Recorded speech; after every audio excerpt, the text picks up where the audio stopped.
안녕하십니까. 전남대학교 병원 순환기내과에서 근무하고 있는 조경훈이라고 합니다. 목포 고당센터 여러분들을 만나뵙게 돼서 정말 반갑습니다.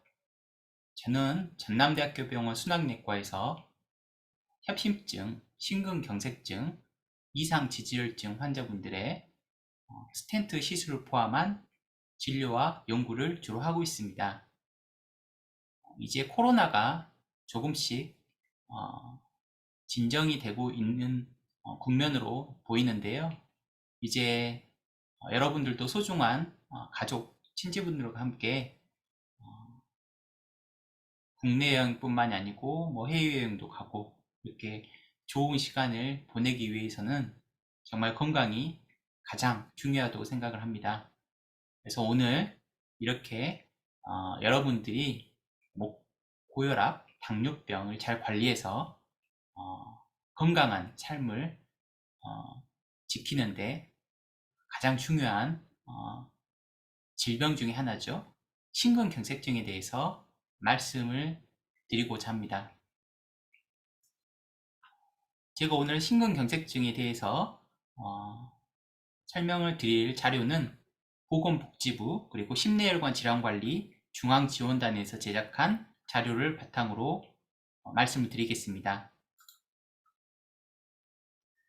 우리나라 10대 사망 원인을 보시게 되면요. 암이 1인데요. 심근경색증을 포함한 심장질환이 2위입니다. 최근에 서구화된 식습관 그리고 고령화 등으로 심근경색증의 발생률도 증가하고 있고 이로 인한 사망도 상당히 늘어나고 있어서 굉장히 중요한 질병입니다. 이 허혈성 심장질환이라는 것은 결국 협심증, 심근경색증이 원인이 돼서 사망하는 경우인데요. 보시게 되면 최근에 14,000명 안팎이 매년 이런 허혈성 심장질환으로 사망을 하고 있습니다. 심장을 잠깐 살펴보면 심장은 우리 몸에 이제 펌프 역할을 하는데 방이 4개가 있습니다. 우심방, 우심실인데요. 전신에서 이제 피가 들어오게 되면 이렇게 우심방, 우심실을 통해서 이 폐로 가게 됩니다. 그래서 폐에서 이 신선한 산소를 얻게 되고 이산화탄소는 배출을 하게 됩니다. 그러면 이제 깨끗한 피가 좌심방으로 들어와서 좌심실을 통해서 전신의 대동맥으로 뿜어지게 되는 것입니다. 이 심장은 어른 주먹만한 크기고요. 가슴 한가운데서 약간 왼쪽에 위치하고 있습니다. 결국 심장은 우리 몸의 곳곳에 산소와 영양소를 공급하는 이제 혈액을 이렇게 펌프로 이렇게 보내주는 역할을 합니다. 그래서 생명을 유지하는 펌프고요. 한순간도 쉬지 않고 수축과 이완을 반복을 합니다. 분당 60에서 100회 박동을 하게 돼서 하루에 10만 회 정도 박동을 하게 되고 7,000리터 정도가 순환이 되게 됩니다. 일평생 70세를 기준으로 하면 25억 회 정도 뛰게 됩니다. 심장혈관이라고 하는데 이제 관상동맥이라고 부릅니다. 결국은 이 펌프질을 하는 심장 근육이 굉장히 이제 중요한데 이 근육 자체에 산소와 영양소 공급하는 혈관이 되겠습니다. 그래서 이 펌프질을 하게 되려면 결국 굉장히 많은 힘이 들지 않겠습니까? 그래서 이 심장 근육에 따로 또 이런 피가 가야 됩니다. 이 혈관은 이 심장 주위를 왕관 모양을 둘러싸고 있습니다.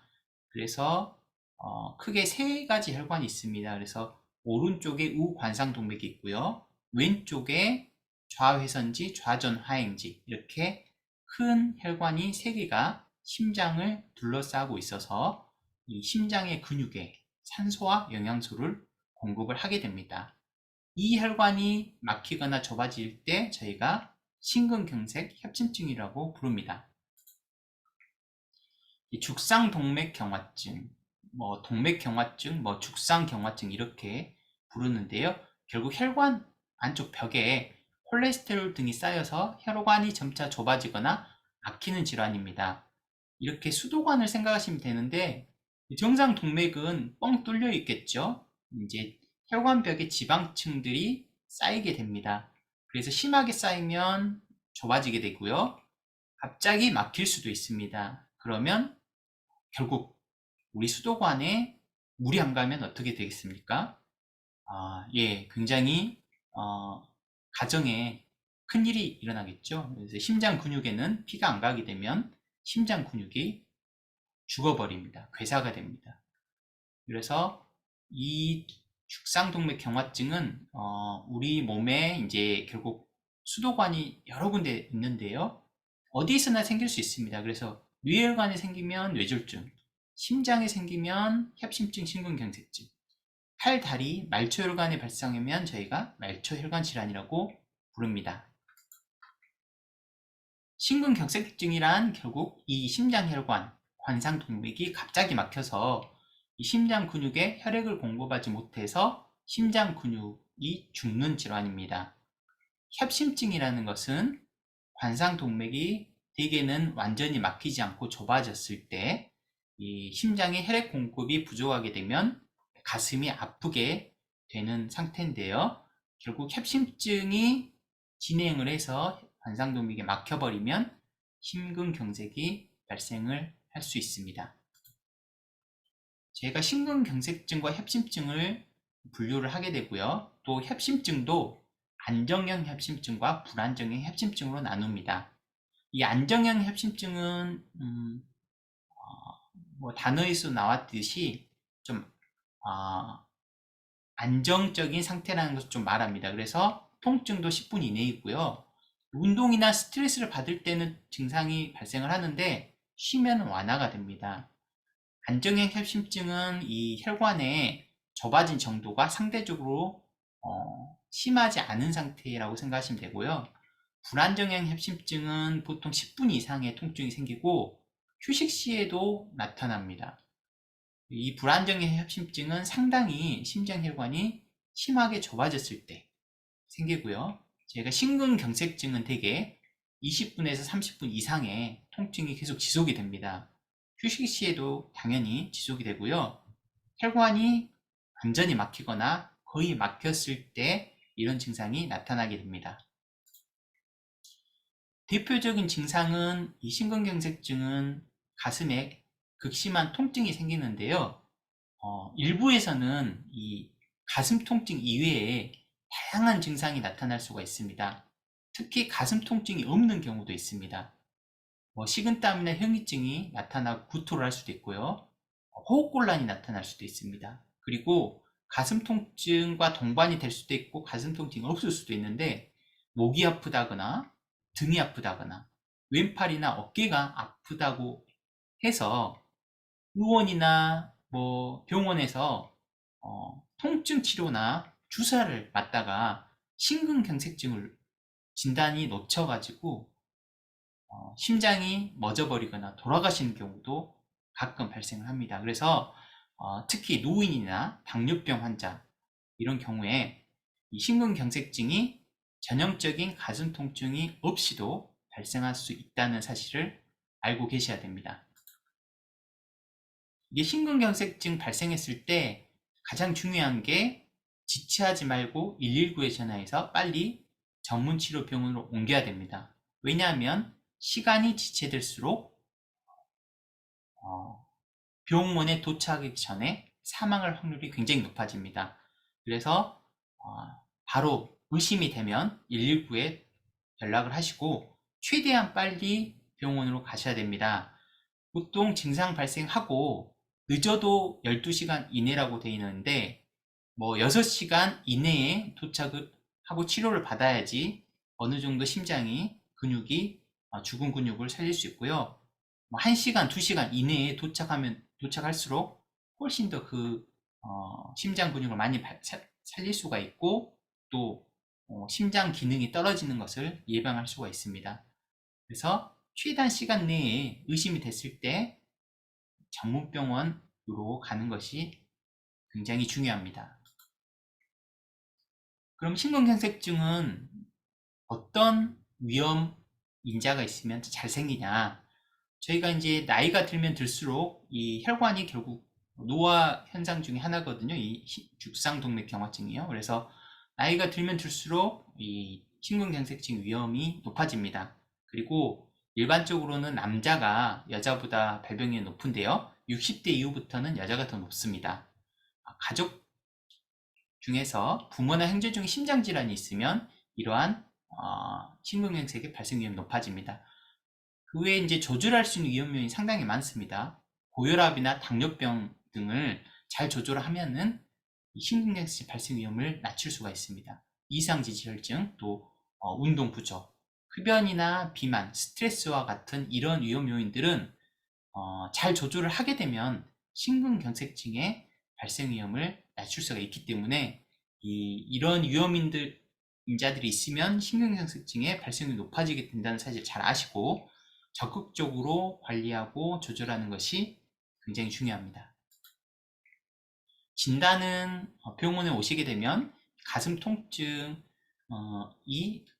이제 일반적으로 2~30분 이상 지속이 됐을 때 심전도 검사나 심장 효소 검사가 있습니다. 그래서 심장이 파괴되면 이 혈액으로 나오는 물질이 있는데요. 이런 것들을 측정을 하게 되고 또 심장 초음파를 통해서 심장 근육이 죽어 있으면 움직이지 않겠죠. 그래서 그런 것들을 확인을 하고 또 관상동 조영술, 심장혈관 조영술을 하는데요. 저희가 실제로 심장혈관을 조영물질을 직접 쏴서 촬영을 해서 혈관이 막혀 있는지 확인을 하는 검사가 되겠습니다. 이 관상뇌 조영술은 보통 요즘에는 이 손목의 혈관 아니면 일부에서는 이 뒤태부, 이제 서해부의 혈관을 타고 이 도관이라고 하는 이 이제 가운데 이제 구멍이 뚫려 있어서 기구를 넣을 수 있는 관이 되겠습니다. 이 관을 심장 입구에까지 위치를 시키고 조형 물질을 싸게 되면 이 심장 혈관이 막혀 있는지 좁아져 있는지를 가장 정확하게 확인할 수가 있습니다. 그래서 바로 필요하면은 여기에 풍선이나 스텐트를 넣어서 뚫을 수도 있는 검사입니다. 치료는 결국 막혀있는 심장혈관을 최대한 빨리 뚫어서 심장 근육 손상을 최소화하고 결국에는 합병증을 예방하고 사망률을 감소시키는 것입니다. 증상이 발생하고 최대한 빨리 병원에 가시게 됐을 때는 이 주사로도 이 심장 근육이 막혀 있는 것을 녹일 수가 있고요. 풍선이나 스텐트와 같은 심장 혈관의 시술을 관상류 중재술이라고 하는데요. 보통은 이런 관상류 중재술을 통해서 심장 혈관을 다시 뚫어주게 됩니다.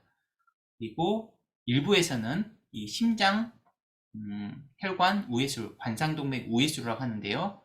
이 가슴을 열고 본인의 다른 혈관을 심장 혈관 막혀 있는 곳 밑에 혈관에 이어주게 됩니다. 그러면 이 혈관을 통해서 막혀 있는 부분 밑으로 피가 잘 가기 때문에 이 심장 근육의 괴사를 막을 수가 있습니다.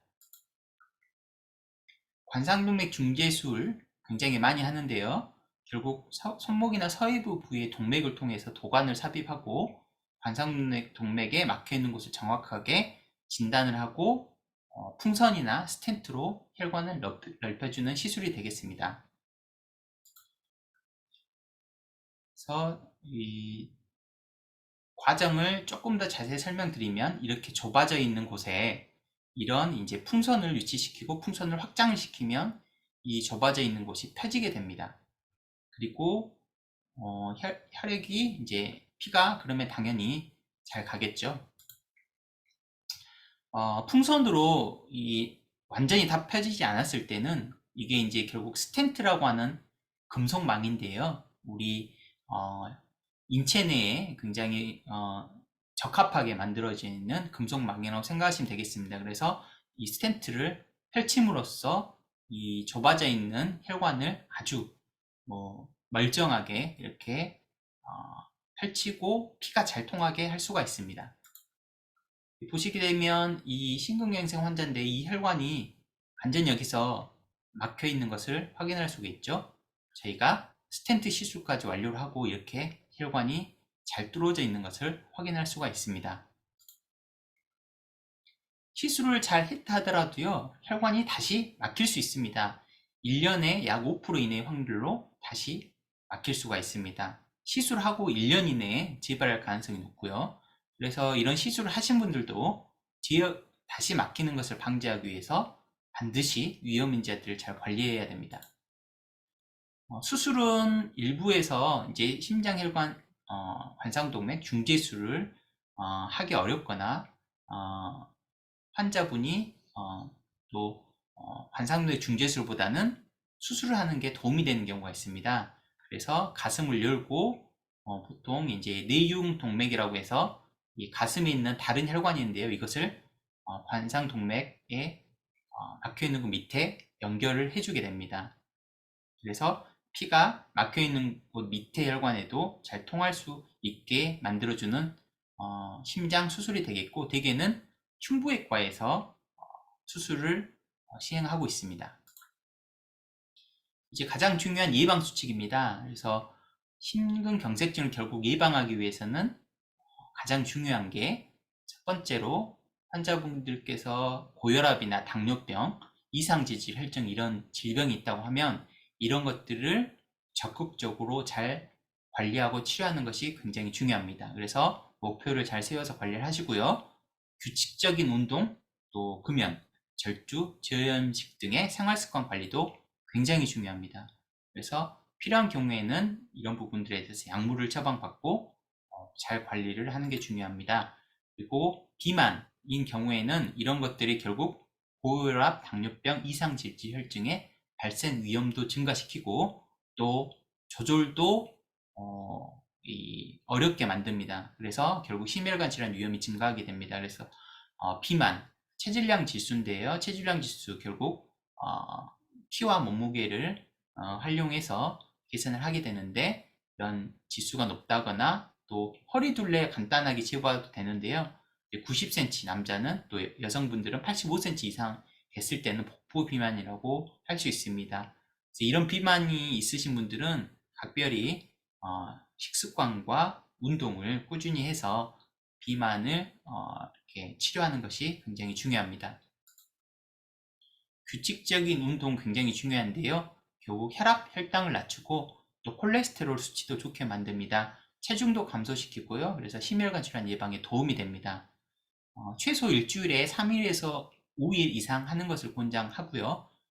걷기나 체조, 러닝머신, 수영, 등산 등의 유산소 운동을 먼저 권장을 합니다. 일부에서는 근력 운동도 하는 게 좋겠습니다. 하지만 심장이 부담이 될 정도의 무리한 근력 운동은 심장에 이제 심장을 악화시키고 갑자기 이런 심근경색도 유발할 수 있기 때문에 조심을 하셔야 됩니다. 운동 시간은 심장에 무리를 주지 않도록 운동 전후 충분한 스트레칭을 하시고 운동은 10분에서 60분까지 단계적으로 증가를 시키는 게 좋겠습니다. 금연은 굉장히 중요합니다. 흡연자는 비흡연자에 비해서 심근경색증에 걸릴 위험이 2배 이상입니다. 그래서 금연을 위해서는 담배를 피고 있다고 하면, 이따가 또 금연을 이제 계획을 하셨다고 하면 꼭 금연을 계획 중이다, 그리고 금연 중임을 반드시 알려서 주위 사람들이 잘 알고 도움을 줄 수 있도록 하시고요. 또 다른 사람들이 흡연을 하고 있으면 자리를 피하시고, 또 술자리에서 물을 많이 마시면 도움이 됩니다. 그리고 아침에 일어나서 하는 일을 정하시는 것도 도움이 되고요.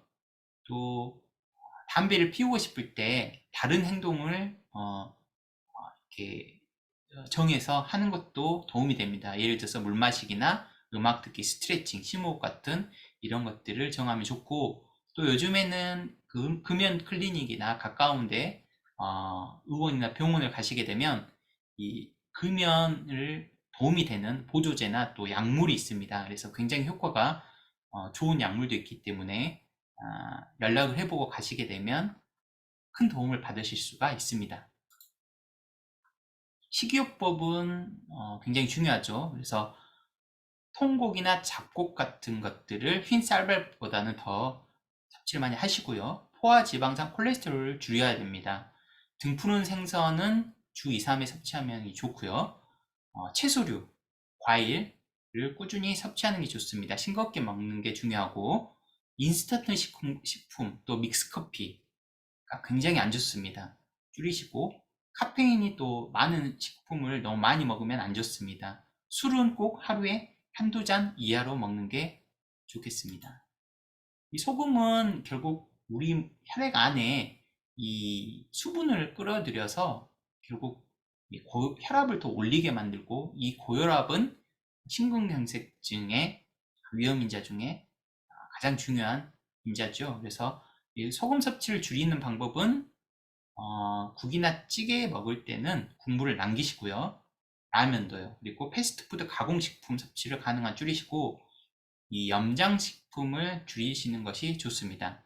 그리고 소금 대신 향신료나 신맛을 활용하면 더 좋고요. 이 제철 재료를 사용해서 양념을 줄이는 게 좋고, 또 식품에 이제 나트륨, 소금에 포함된 정도가 다 나와 있기 때문에 이게 적은 제품을 선택하는 게 좋고, 조리 후에는 이제 그 먹기 직전에 간을 해서 이 처음부터 이 간을 소금을 많이 넣는다거나 해버리면 좀 많이 먹을 수 있기 때문에 이런 부분들을 활용하면 좋겠습니다. 콜레스테롤을 낮추는 식사 방법으로는 가공식품을 피하고요. 튀김이나 정 같은 방법보다는 찜이나 구이 같은 조리 방법이 좋습니다. 육류는 기름이 적은 살코기 부위를 사용을 하고, 닭고기는 껍질을 제거합니다. 일반 우유보다는 저지방이나 무지방 우유를 드시고요. 콜레스테롤이 많은 오징어나 갑각류, 계란 노른자는 한 번에 많이 드시지 않는 게 좋습니다. 불포화 지방산이 많은 등푸른 생선을 일주일에 2, 3회 정도 섭취하면 좋습니다. 콜레스테롤이 적은 식품으로는 곡물이나 콩류, 해조류, 채소, 버섯류가 있겠고요. 콜레스테롤이 많은 식품은 계란 노른자, 새우, 간 등 내장, 또 알젓, 오징어 등이 있겠습니다. 올리브유나 등푸른 생선, 견과류나 채소, 과일, 해조류는 이 콜레스테롤 수치를 낮춥니다. 그래서 굉장히 좋고요. 이 콜레스테롤 수치를 높이는 식품들은 이제 피해야 됩니다. 지방이 많은 소고기, 베이컨, 소세지, 케이크, 버터, 또 소고기나 돼지고기에 기름이 많은 부분들은 콜레스테롤 수치를 높이기 때문에 줄이는 것이 중요합니다. 네, 제가 여기까지 이제 주요한 내용들 말씀드렸습니다. 저희 전남대학교 병원은 번역 심리혈관 질환센터로서 24시간 365일 여러분들의 심장을 지키기 위해서 최선을 다하겠습니다. 사실 이제 진료실에서 사실 뭐 특히 대학병원 같은 경우에는 시간이 많이 부족합니다. 그래서 환자분들이 오시거나 했을 때 또 충분히 상담을 못 받는 경우가 있는데요. 그래서 번역 심리혈관 센터 의료진들이 이 유튜브에 국민 닥터라는 심리혈관 질환 교육 영상을 많이 만들어 놨습니다. 그래서 이런 부분들을 보시게 되면 굉장히 큰 도움이 되실 것입니다. 지금까지 경청해 주셔서 감사합니다.